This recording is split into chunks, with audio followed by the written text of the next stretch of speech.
Good morning po sa ating lahat. Time check, it's 7:13 a.m.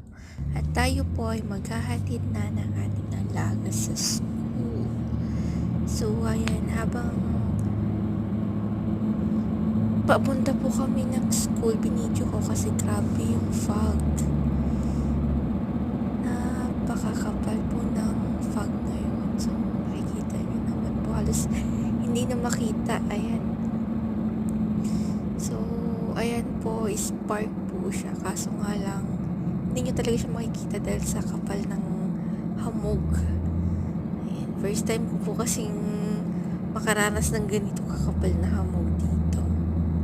Ngayon lang ako nakalabas ng ganito. Diba?